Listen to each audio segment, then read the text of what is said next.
When to stay away from the beach. I'm a pretty brave guy, I think. I'm fine with heights, bugs, gore, scary movies, all of those things. I'm also a fairly big guy. I stand at 6'5" and I spend a lot of time in the gym, so you can understand why it takes a lot to scare me. That must be why my friends find my fear of the ocean so amusing. I honestly can't stand it, but I think that's completely reasonable. I mean, there are so many things in the ocean out to get you. Even thinking about deep water, I get a sense of dread, but it's summer. Everyone is at the beach, my friends included. Last week they told me that all of them were going to the beach on the weekend, and I had to come. You know how I feel about it. Can't you swim? Sure, I can. In a pool, I'm telling you, any sane person shouldn't want to swim in the ocean. Get over yourself, Ted. You're a 25-year-old man, not one to be emasculated so easily. I decided I'd tough it out, helped by the Tracy's suggestion that if I wanted, I could just mope in the sand and get myself a tan. So, Saturday morning, we went to the nearest beach. I spent the first 5 minutes lying down on the sand with Tracy, Caroline, and Ruth, but it was scorching, so I gave in and walked towards the water, much to Evan, Tyson, and Hank's delight. They were up to their waists in water, half attempting to drown each other and laughing all the while. I was only up to my knees, but once they began to goad at me, I took a step forward and immediately felt a prickling sensation on my leg.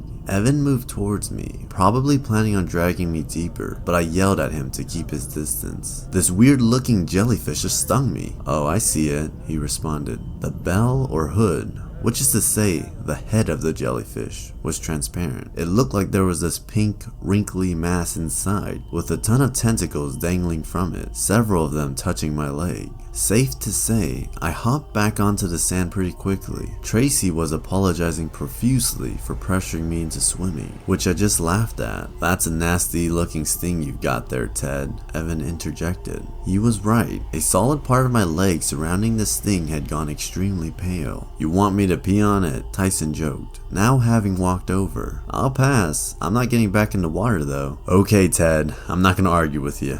We stayed there for about 2 more hours, by which point I had actually fallen asleep. I was woken up by Evan and the girl standing over me looking concerned. With the distant sound, Tyson laughing manically, probably holding Hank underwater. "What's wrong?" I muttered, sitting up. "You're white as a ghost," Caroline pointed out. "Bit odd in this heat," Ruth agreed. They were right. I told them I'd head home, to which they insisted that I visit a doctor. As I drove home though, I figured that the pink ones aren't meant to be dangerous. Besides, I was half asleep already. I got home and fell asleep as soon as I touched the bed. When I woke up, it was dark, and I had the intense need for water. I was still extremely tired though, so I half crawled to my fridge and downed more than 5 bottles of water, right there and then. I felt a bit better then, so I stood up and caught a glimpse of myself in the mirror. I was much skinnier and hairless, but that wasn't very important. My skin was clear, fully transparent. My body didn't look right either. Instead of blood or muscle, I just saw my skeleton and my nervous system and my organs floating around in an elastic jelly-like substance. Understandably, I passed out. When I awoke, the sun was setting. I stumbled over to a mirror. I was hoping to find out that it was some strange nightmare. Instead, things had gotten worse. My organs, which I could unforgivably see clearly, were smaller and withered. My bones also looked to be in the process of dissolving. I passed out again. However, when I awoke this morning, it had been nearly a week since I had been stung. This time though,